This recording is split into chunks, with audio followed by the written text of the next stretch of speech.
اللہ پاک اس انسان کی تعریف کرتا ہے جو قرآن کی یہ سورت زیادہ پڑھے۔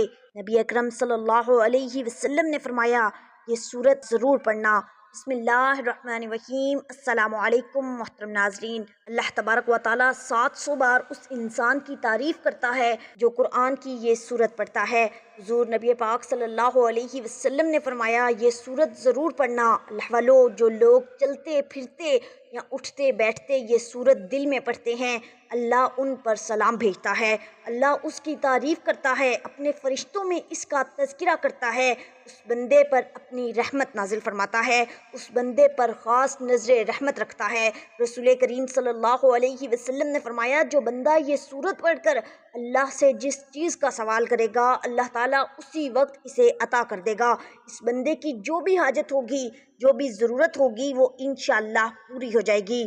تمام تعریفیں اللہ کے لیے ہیں جو تمام جہانوں کا مالک ہے۔ بے شک تمام تعریفیں اس رحمان ذات کے لیے جس نے کائنات اور اس کے نظام کو قائم کیا۔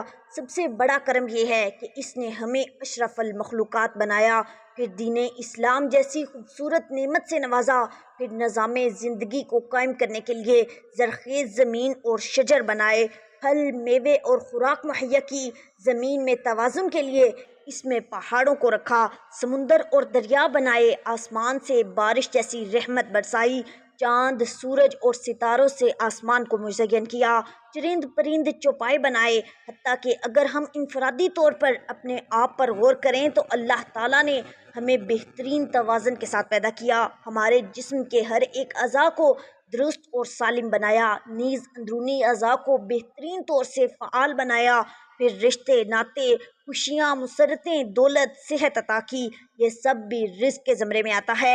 حقیقت تو یہ ہے کہ ہم اس جلیل القدر اللہ اس پاک ذات کی نعمتوں کا شمار ہی نہیں کر سکتے۔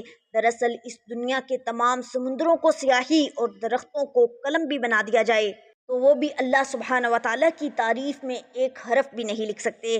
ہمارے جسم کا رواں رواں، خون کا قطرہ قطرہ اس پاک ذات کا شکر گزار ہونا چاہیے۔ تمام اچھے کام اللہ ہی کی طرف سے ہیں اور بے شک تمام تعریفیں اس مالک رب العزت کے لیے ہیں۔ رب العالمین اس جملے پر اگر غور کیا جائے تو معلوم ہوگا کہ یہاں اللہ کسی خاص دنیا یا مخصوص جہاں کے بارے میں بات نہیں کر رہا بلکہ ان تمام جہانوں کا ذکر کر رہا ہے جو ظاہر اور پوشیدہ ہیں۔ واللہ عالم، ایسے کتنے جہان اور کتنی کائناتیں موجود ہیں جو صرف اور صرف اسی کے علم میں ہیں اور اسی کی تخلیق کرتا ہیں۔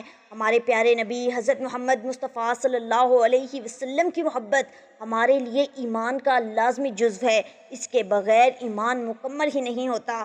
سورہ توبہ میں ارشاد باری تعالیٰ ہے، اے نبی صلی اللہ علیہ وسلم، اگر تمہارے آباء و اجداد اور تمہارے بیٹے اور تمہارے بھائی اور تمہاری بیویاں اور تمہارا خاندان اور وہ مال جو تم کماتے ہو اور وہ تجارت جس کے نقصان کا تمہیں ڈر ہے اور وہ گھر جو تمہیں پسند ہے تمہیں اللہ اور اس کے رسول اور اللہ کے راستے میں جہاد سے زیادہ محبوب ہے تو اللہ کے عذاب کا انتظار کرو، اور اللہ فاسقوں کو ہدایت نہیں دیتا۔ نبی کریم صلی اللہ علیہ وسلم کا ارشاد مبارک ہے، تم میں سے کوئی اس وقت تک مومن نہیں ہو سکتا جب تک کہ میں اس کے والدین، اس کی اولاد اور تمام لوگوں سے زیادہ اسے محبوب نہ ہو جاؤں۔ بلا شبہ آپ صلی اللہ علیہ وسلم کی ذات ہی سب سے بڑھ کر محبت کیے جانے کے قابل ہے۔ اللہ تعالیٰ نے آپ صلی اللہ علیہ وسلم کی اداؤں کو قرآن پاک کا حصہ بنا دیا۔ آپ صلی اللہ علیہ وسلم کے چہرے کا آسمان کی طرف اٹھنا، آپ صلی اللہ علیہ وسلم کا کلام، آپ صلی اللہ علیہ وسلم کے شہر، جنگیں اور فتوحات، قیام اللیل، دعوت و تبلیغ اور معراج مصطفیٰ صلی اللہ علیہ وسلم اور آپ صلی اللہ علیہ وسلم کے صحابہ کرام، اہل بیت اور آپ صلی اللہ علیہ وسلم کی ہجرت، اخلاق، غرض پوری زندگی قرآن پاک نے بیان کر دی۔ کہیں آپ صلی اللہ علیہ وسلم کی رضا میں اللہ کی رضا بتائی گئی۔ اگر آپ صلی اللہ علیہ وسلم چادر لپیٹ لیں تو اللہ پاک نے مزمل اور مدثر کہہ کر مخاطب کیا، کہیں شاہد، کہیں مبشر تو کہیں نذیر کہہ کر پکارا گیا، سراج منیر جیسے القابات سے نوازا گیا۔ اللہ کو تو یہ بھی پسند نہیں کہ کوئی اس کے محبوب صلی اللہ علیہ وسلم کے سامنے بلند آواز سے بات کرے۔ انہیں روز محشر شفاعت کرنے والا بنایا گیا اور مقام کوثر اور مقام محمود سے نوازا گیا۔ حضرت انس رضی اللہ تعالیٰ عنہ فرماتے ہیں 3 چیزیں ایسی ہیں کہ جس میں ہوں اس نے ایمان کی حلاوت پالی۔ ایک وہ شخص کہ جس اللہ اور اس کا رسول صلی اللہ علیہ وسلم سب سے زیادہ محبوب ہوں۔ دوسری یہ کہ جس سے محبت کرے اللہ کے لیے کرے، اور وہ شخص کہ جسے اللہ نے کفر سے بچا لیا اور وہ اس کی طرف لوٹنے کو اس طرح ناپسند کرے جس طرح وہ آگ میں ڈالے جانے کو ناپسند کرتا ہے۔ گویا حب رسول صلی اللہ علیہ وسلم کے بغیر حلاوت ایمانی کا پانا نامکمل ہے۔ اسی طرح خالی کھوکھلے دعووں سے سچا عاشق رسول نہیں بنا جا سکتا۔ حقیقی عاشق رسول صلی اللہ علیہ وسلم تو وہی ہے جو آپ صلی اللہ علیہ وسلم کے لائے ہوئے پیغام پر عمل پیرا ہو، آپ صلی اللہ علیہ وسلم کی سنتوں کا اتفاق اور آپ صلی اللہ علیہ وسلم کو عزیز جان سمجھے۔ حدیث نبوی صلی اللہ علیہ وسلم ہے، جس نے میری سنت سے محبت کی اس نے مجھ سے محبت کی، اور جس نے مجھ سے محبت کی وہ میرے ساتھ جنت میں جائے گا۔ حضور اقدس صلی اللہ علیہ وسلم صحابہ کرام رضی اللہ تعالی عنہم کے ساتھ تشریف فرما تھے۔ ایک دیہاتی حاضر ہوا اور کہا، یا رسول اللہ صلی اللہ علیہ وسلم، قیامت کب آئے گی؟ آپ صلی اللہ علیہ وسلم نے ارشاد فرمایا، تم نے اس کے لیے کیا تیار کر رکھا ہے؟ اس نے عرض کیا، میں نے اس کے لیے زیادہ نماز، روزے، صدقے کا سامان تو نہیں کیا، مگر میں اللہ اور اس کے رسول صلی اللہ علیہ وسلم سے محبت رکھتا ہوں۔ اس پر نبی پاک صلی اللہ علیہ وسلم نے ارشاد فرمایا، قیامت والے دن وہ آدمی اسی کے ساتھ ہوگا جس سے وہ محبت رکھتا ہے۔ حضرت انس بن مالک رضی اللہ تعالیٰ عنہ فرماتے ہیں کہ میں نے مسلمانوں کو اسلام لانے کے بعد کسی بات پر اتنا خوش ہوتے نہیں دیکھا جتنا اس بات پر وہ خوش ہوئے۔ ایسی عظیم اور خوش نصیب جماعت تھی۔ صحابہ کرام رضی اللہ تعالیٰ عنہم کے نزدیک تو اللہ کے رسول صلی اللہ علیہ وسلم سے محبت، ان کا اتفاق اور ان پر جان نچھاور کرنا ہی زندگی کا حاصل تھا۔ حضرت عبداللہ بن مسعود رضی اللہ تعالیٰ عنہ سے روایت ہے کہ رحمت عالم صلی اللہ علیہ وسلم نے فرمایا، قیامت کے دن لوگوں میں سب سے زیادہ مجھ سے قریب وہ لوگ ہوں گے جو کثرت سے یہ سورت پڑھنے والے ہوں گے۔ اللہ اس سورت کے پڑھنے والوں کو بہت سے انعامات اور فوائد سے نوازتے ہیں۔ اللہ تعالیٰ خوش ہو کر بڑھا چڑھا کر ان پر رحمت نازل فرماتے ہیں۔ جو بندہ زمین پر یہ سورت پڑھتا ہے تو فرشتے آسمان پر جا کر ان کا تذکرہ کرتے ہیں۔ نبی پاک صلی اللہ علیہ وسلم نے فرمایا، جو یہ سورت پڑھے گا اللہ اس پر 100 بار رحمتیں نازل فرمائے گا۔ حضرت سیدنا ابو الحسن شاذلی رحمۃ اللہ علیہ ایک جنگل میں تھے کہ اچانک ان کے سامنے ایک درندہ آ گیا۔ ان کو اپنی جان کی فکر پڑ گئی، بس انہوں نے خوف زدہ ہو کر نبی کریم صلی اللہ علیہ وسلم کی ذات مبارکہ پر درود و سلام پڑھنا شروع کر دیا۔ اس درود پاک کی برکت سے آپ کو اس درندے سے نجات ملی اور آپ کی جان بچ گئی۔ اللہ والو، آج کے وظیفے میں قرآن مجید کی ایک سورت اور درود پاک کی ایک تسبیح پڑھنی ہے۔ درود پاک کی اتنی فضیلت ہے کہ اگر آپ جان لیں تو درود پاک پڑھنا کبھی نہ چھوڑیں، کیونکہ درود پاک پڑھنے والا تمام غموں، پریشانیوں اور فکروں سے آزاد ہو جاتا ہے۔ اللہ اسے بے نیاز کر دیتا ہے، اس کی تمام پریشانیاں اپنے ذمے میں لے لیتا ہے۔ ارشاد نبوی صلی اللہ علیہ وسلم ہے، جب تم مؤذن کو سنو تو تم بھی اسی طرح کہو جیسے وہ کہے، پھر مجھ پر درود بھیجو، کیونکہ جو شخص مجھ پر ایک بار درود بھیجتا ہے تو اللہ تعالیٰ اس پر 10 رحمتیں بھیجتا ہے۔ اس کی تعریف کرتا ہے۔ حضور علیہ الصلوۃ والسلام نے ارشاد فرمایا کہ بدبخت ہے وہ انسان جس کے سامنے میرا ذکر ہو اور وہ مجھ پر درود نہ بھیجے۔ اللہ والو، آج کا ہمارا وظیفہ درود پاک اور قرآن کریم کی ایک سورت کا وظیفہ ہے۔ درود پاک کی فضیلت اور اس کی اہمیت کے بارے میں ہے۔ درود شریف دراصل ہمارے لیے ایک مکمل معلم بھی ہے، ایک استاد بھی ہے، ایک ڈاکٹر بھی ہے، ایک حکیم بھی ہے، ایک راستہ نجات بھی ہے۔ یعنی دنیا میں رہتے ہوئے اور زندگی گزارتے ہوئے ہمارے لیے سب کچھ ہے۔ قرآن مجید فرقان حمید کی سورۃ الاحزاب کی آیت نمبر 56 میں اللہ تبارک و تعالیٰ ارشاد فرماتا ہے کہ بے شک اللہ اور اس کے فرشتے نبی اکرم صلی اللہ علیہ وسلم پر درود بھیجتے ہیں، تو اے ایمان والو، تم بھی ان پر درود اور خوب سلام بھیجو۔ اس آیت مبارکہ میں اللہ نے اپنے حبیب نبی کریم صلی اللہ علیہ وسلم کی شان بیان کرتے ہوئے فرمایا کہ میں اور میرے فرشتے خود حبیب مصطفیٰ صلی اللہ علیہ وسلم پر درود بھیجتے ہیں۔ مطلب یہ کہ اب میرے ہر بندے پر یہ لازم ہو گیا ہے کہ وہ بھی نبی رحمت صلی اللہ علیہ وسلم پر درود اور خوب سلام بھیجیں۔ اگر آخرت میں اپنی بخشش چاہیے۔ حافظ محمد بن عبد الرحمن سخاوی رحمۃ اللہ علیہ فرماتے ہیں، اللہ تبارک و تعالیٰ اور اس کے فرشتے ہمیشہ ہمارے پیارے آقا محمد مصطفیٰ صلی اللہ علیہ وسلم پر درود بھیجتے ہیں۔ اللہ تعالیٰ اپنے بندوں پر کتنا مہربان ہے، اس کی رحمت اپنے بندوں کی بخشش کے بہانے تلاش کرتی ہے۔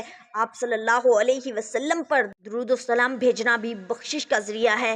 حدیث مبارکہ میں درود پاک پڑھنے کی بکثرت ترغیب دلائی گئی ہے اور 20 مقامات پر اس کے فضائل بھی بیان کیے گئے ہیں۔ حضرت انس بن مالک رضی اللہ تعالیٰ عنہ روایت کرتے ہیں کہ نبی کریم صلی اللہ علیہ وسلم نے فرمایا، جب اللہ تبارک و تعالیٰ کے لیے محبت رکھنے والے دو بندے آپس میں ملتے ہیں اور مجھ پر درود بھیجتے ہیں، ان کے آپس میں الگ ہونے سے پہلے ان کے اگلے اور پچھلے گناہوں کو اللہ تبارک و تعالیٰ معاف فرما دیتا ہے۔ بالکل اسی طرح ایک دفعہ حضرت علی کرم اللہ وجہ الکریم کے پاس ایک سائل آیا اور کہنے لگا کہ مجھے کچھ دیجئے، میں تنگ دست ہوں۔ لیکن اس وقت حضرت علی رضی اللہ تعالیٰ عنہ کے پاس دینے کو کچھ بھی نہ تھا۔ آپ رضی اللہ تعالیٰ عنہ نے 10 بار درود پاک پڑھ کر اس کی ہتھیلی پر پھونک ماری اور فرمایا کہ اسے بند کر لو۔ باہر جا کر جب اس سائل نے ہتھیلی کھولی تو وہ سونے کے دیناروں سے بھری ہوئی تھی۔ حضرت امام خواجہ حسن بصری رحمۃ اللہ علیہ کے دور میں ایک عورت نے خواب میں دیکھا کہ اس کی بیٹی بڑے عذاب میں مبتلا ہے اور جہنم کی آگ اس پر مسلط کر دی گئی ہے، تو وہ خاتون یہ سب دیکھ کر ڈر گئی اور جب صبح ہوئی تو حضرت خواجہ حسن بصری رحمۃ اللہ علیہ کے دربار میں گئی اور سارا واقعہ بیان کرنے کے بعد کہنے لگی، میں یہاں سے اس وقت تک نہیں جاؤں گی جب تک آپ رحمۃ اللہ علیہ اس کی تعبیر مجھے نہیں فرما دیتے یا اس خواب کی حقیقت سے مجھے آشنا نہیں فرما دیتے۔ آپ رحمۃ اللہ علیہ نے کچھ توقف کیا اور اس کے بعد فرمایا کہ تم جاؤ اور کل آنا۔ یہ سن کر وہ عورت چلی گئی۔ جب رات کا وقت آیا اور آپ رحمۃ اللہ علیہ آرام کرنے کے لیے لیٹے تو آپ رحمۃ اللہ علیہ کی آنکھ لگ گئی اور آپ نے دیکھا کہ بڑا خوبصورت منظر ہے اور چند جنتی عورتیں جنت میں کھڑی باتیں کر رہی تھیں۔ آپ رحمۃ اللہ علیہ نے قریب جا کر دیکھا تو ان میں ایک بہت ہی خوبصورت لڑکی بھی تھی۔ آپ رحمۃ اللہ علیہ نے فرمایا، تم کون ہو؟ تو اس نے کہا، جو عورت آپ رحمۃ اللہ علیہ سے مدد مانگنے آئی تھی میں ہی اس کی بیٹی ہوں۔ یہ سن کر آپ رحمۃ اللہ علیہ نے فرمایا، لیکن تمہاری ماں نے تو بتایا تھا کہ تم جہنم کے عذاب میں مبتلا ہو۔ تو اس نے کہا، ہاں یہ ٹھیک ہے، لیکن رات ایک نوجوان اس قبرستان میں آیا اور اس نے درود پاک پڑھ کر وہاں موجود سارے مدفون لوگوں کو بخش دیا، جس کے نتیجے میں اللہ تبارک و تعالیٰ نے ہمارے گناہوں کو نیکیوں میں بدل کر ہمیں جنت میں داخل کر دیا اور سب یہاں موجود ہیں۔ اب دیکھیں، ایک شخص کے درود پاک پڑھنے کی برکت سے اس قبرستان میں موجود سارے لوگوں کی بخشش ہو گئی۔ یہ ہے درود پاک پڑھنے کی فضیلت اور برکت۔ اس لیے جتنا ہو سکے درود پاک کے نذرانے نبی پاک صلی اللہ علیہ وسلم کی خدمت اقدس میں پیش کرتے رہا کریں۔ سرکار دو عالم صلی اللہ علیہ وسلم کا فرمان عالی شان ہے، جو شخص مجھ پر ایک بار درود پاک پڑھے گا اللہ تعالیٰ اس پر 10 رحمتیں نازل فرمائے گا، اور جو شخص 10 بار درود پاک پڑھے گا اللہ تعالیٰ اس پر 100 رحمتیں نازل فرمائے گا، اور جو شخص مجھ پر 100 بار درود پاک پڑھے گا اللہ تبارک و تعالیٰ اس کی دونوں آنکھوں کے درمیان لکھ دیتا ہے کہ یہ نفاق اور جہنم کی آگ سے آزاد ہے، اور اسے بروز قیامت شہداء کے ساتھ رکھا جائے گا۔ حضور پر نور صلی اللہ علیہ وسلم پر درود پاک پڑھنے کی برکت کا ایک خوبصورت واقعہ پیش خدمت ہے۔ حضرت عمر بن خطاب رضی اللہ تعالیٰ عنہ کے دور خلافت میں ایک شخص تھا جو بہت مالدار تھا، لیکن اس کا کردار اور اس کا اخلاق اچھا نہیں تھا، جبکہ درود پاک سے اسے بہت محبت تھی اور وہ کبھی بھی درود پاک پڑھنے سے نہیں رکتا تھا۔ جب اس کی زندگی کا آخری وقت قریب آیا تو اس کا چہرہ سیاہ ہو گیا اور بہت زیادہ تنگی لاحق ہو گئی۔ اس حالت میں اس نے التجا کی، اے اللہ تبارک و تعالیٰ کے حبیب نبی پاک صلی اللہ علیہ وسلم، میں نے تو درود پاک پڑھنے میں کبھی کوتاہی نہیں کی، پھر میرے ساتھ ایسا کیوں؟ اچانک ایک پرندہ آسمان سے اڑتا ہوا آیا اور اپنا پر اس کے چہرے پر پھیرا تو چہرہ نور سے منور ہو گیا اور ایک خوشبو سی پھیل گئی، اور اس طرح وہ ایمان کی حالت میں دنیا سے رخصت ہو گیا۔ کسی نے خواب میں دیکھا کہ وہ زمین اور آسمان کے درمیان چل رہا ہے اور قرآن مجید کی یہ آیت مبارکہ پڑھ رہا ہے، جس کا ترجمہ ہے، بے شک اللہ تبارک و تعالیٰ اور اس کے فرشتے نبی پاک صلی اللہ علیہ وسلم پر درود بھیجتے ہیں، تو اے ایمان والو تم بھی ان پر درود اور خوب سلام بھیجو۔ مطلب یہ ہے کہ اس کا کردار اخلاق اچھے نہ تھے، لیکن درود پاک کی برکت سے نہ صرف اس کا چہرہ منور ہو گیا بلکہ وہ ایمان کے ساتھ اس دنیا سے رخصت ہوا۔ اللہ والو، درود پاک کی کثرت سے ہماری دنیا بھی آباد ہو جائے گی اور آخرت بھی سمر جائے گی۔ روز محشر جب نامہ اعمال تولے جائیں گے اور اگر کسی مومن کی نیکیاں کم ہو جائیں گی اور گناہوں کا پلڑا بھاری ہو جائے گا تو وہ مومن پریشانی کے عالم میں یہاں وہاں دیکھ رہا ہوگا کہ اچانک نبی پاک صلی اللہ علیہ وسلم میزان پر تشریف لائیں گے اور چپکے سے اپنے پاس سے ایک بند پرچہ مبارک اس کے نیکیوں کے پلڑے میں رکھ دیں گے، جسے رکھتے ہی اس کی نیکیوں کا پلڑا بھاری ہو جائے گا۔ اس شخص کو معلوم ہی نہیں ہوگا کہ یہ کون تھے جو اس کا بیڑا پار کر گئے۔ جب وہ آپ صلی اللہ علیہ وسلم کو دیکھے گا کہ اتنے سخی اور اتنے حسین و جمیل تو پوچھے گا کہ آپ کون ہیں؟ آپ نے مجھ پر کرم فرما کر مجھے جہنم کا ایندھن بچنے سے بچا لیا، اور اس پرچے میں کیا تھا جو میری نیکیوں کے پلڑے میں رکھا تھا؟ تو ارشاد ہوگا کہ میں تمہارا نبی ہوں اور اس پرچے میں وہ درود پاک تھے جو تم مجھے بھیجا کرتے تھے۔ تو اس سے یہ پتہ چلا کہ ہم جو درود پاک پڑھ کر نبی پاک صلی اللہ علیہ وسلم کی بارگاہ میں بھیجتے ہیں وہ نہ صرف پہنچتے ہیں بلکہ ان کا ہمیں اجر بھی ملتا ہے۔ اللہ والو، جتنا ہو سکے درود پاک کو اپنی زندگی کے معمول کا حصہ بنا لیں۔ جب آپ اس کو معمول کے ساتھ پڑھنا شروع کریں گے تو آپ کو اپنی زندگی میں نمایاں تبدیلیاں آتی محسوس ہوں گی۔ ویسے تو قرآن کریم مکمل طور پر انسانیت کے لیے باعث ہدایت، رحمت اور شفا ہے۔ قرآن مجید کی ہر آیت کی تلاوت باعث خیر و برکت ہے، اس کے ہر حرف پر 10 نیکیاں ملتی ہیں۔ لیکن احادیث میں قرآن کریم کی بعض مخصوص آیتوں اور صورتوں کے خاص فضائل بیان ہوئے ہیں۔ انہیں خاص صورتوں میں سے ایک خاص صورت اخلاص ہے۔ اس صورت میں اللہ تعالیٰ کی بے شمار برکتیں، رحمتیں اور بے شمار عطیات پوشیدہ ہیں جو انسانوں کے دینی اور دنیاوی حالات اور معاملات کو بہتر بنانے اور سدھارنے میں مؤثر طاقت رکھتے ہیں۔ لیکن افسوس کی بات ہے کہ ان فضیلتوں، رحمتوں اور برکتوں سے بہت سے لوگ ناواقف ہیں۔ 4 آیات پر مشتمل یہ مختصر سی صورت اپنے اندر کس قدر بے شمار فضائل لیے ہوئے ہے اس کا اندازہ کرنا بھی مشکل ہے۔ سورہ اخلاص میں اللہ کی توحید کا ایسا جامع درس دیا گیا ہے جو قرآن حکیم میں کسی اور مقام پر نہیں دیا گیا۔ چنانچہ توحید کی تینوں قسمیں، توحید الوہیت، توحید ربوبیت اور توحید اسماء و صفات، اسی ایک صورت میں بیان ہوئے ہیں۔ محبت الہی ایمان کے لوازمات میں سے ہے اور کسی بھی انسان کا عقیدہ توحید اس وقت تک کامل نہیں ہو سکتا جب تک انسان اپنے خالق حقیقی کو دنیا کی ہر چیز سے محبوب نہ بنا لے۔ اللہ تعالیٰ کی محبت حاصل کرنے کے کئی ذرائع ہیں جنہیں اختیار کر کے انسان اللہ تعالیٰ کی محبت حاصل کر سکتا ہے۔ انہی میں سے ایک ذریعہ سورہ اخلاص کی مستقل مزاجی کے ساتھ تلاوت ہے۔ جو شخص سورہ اخلاص کی تلاوت پر مداومت اختیار کرتا ہے اللہ تعالیٰ اسے دنیا کے اندر لوگوں میں محبوب اور مقبول بنا دیتا ہے۔ وہ ہر ایک کی آنکھ کا تارا بن جاتا ہے، چنانچہ لوگ اس سے محبت کرنے لگتے ہیں، اسے دیکھ کر خوشی محسوس کرتے ہیں۔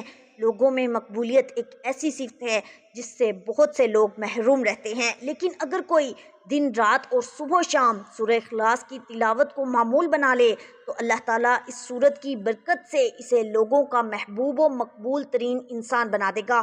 حضرت ابو ہریرہ رضی اللہ تعالیٰ عنہ بیان کرتے ہیں، نبی کریم صلی اللہ علیہ وسلم نے فرمایا، جب اللہ کسی سے محبت کرتا ہے تو جبرائیل علیہ السلام کو آواز دیتا ہے کہ اللہ فلاں بندے سے محبت کرتا ہے، تم بھی اس سے محبت کرو۔ جبرائیل علیہ السلام بھی اس سے محبت کرنے لگتے ہیں، پھر وہ تمام آسمان والوں میں آواز دیتے ہیں کہ اللہ فلاں بندے سے محبت کرتا ہے، تم بھی اس سے محبت کرو۔ پھر تمام آسمان والے اس سے محبت کرنے لگتے ہیں۔ اس کے بعد وہ زمین میں بھی اللہ کے بندوں کا مقبول اور محبوب بن جاتا ہے۔ یعنی جب اللہ کی محبت کسی کے ساتھ شامل حال ہوگی تبھی وہ لوگوں کے دلوں میں قابل عزت و احترام انسان بنے گا۔ اور اللہ تعالیٰ کی محبت حاصل کرنے کا آسان ترین طریقہ سورہ اخلاص کی مستقل تلاوت ہے، کیونکہ نبی کریم صلی اللہ علیہ وسلم نے اس شخص کو جو سورہ اخلاص سے حد درجہ محبت کی وجہ سے اپنی ہر نماز میں پڑھتا تھا یہ خوشخبری سنائی کہ انہیں خبر دو کہ اللہ بھی اس سے محبت رکھتا ہے۔ روزانہ 200 دفعہ سورہ اخلاص پڑھنے سے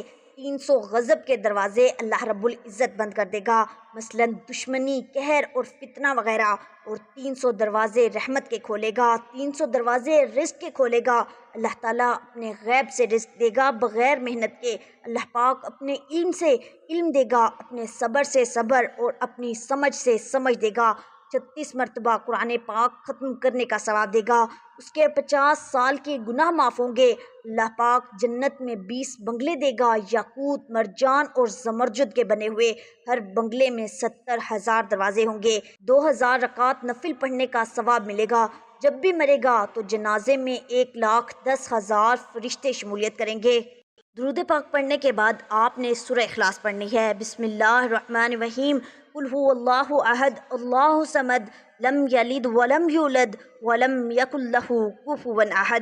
اور جب دعا کریں تو اس میں درود پاک کو شامل کریں۔ 3، 7 یا 11 مرتبہ درود پاک پڑھنے کے بعد آپ نے سورہ اخلاص کی ایک تسبیح مکمل آپ نے پڑھنی ہے۔ اس کے بعد پھر اتنا ہی درود پاک پڑھیں گے جتنا عمل کے شروع میں پڑھا تھا، اور پھر آپ اپنے رب سے دعا مانگیں گے۔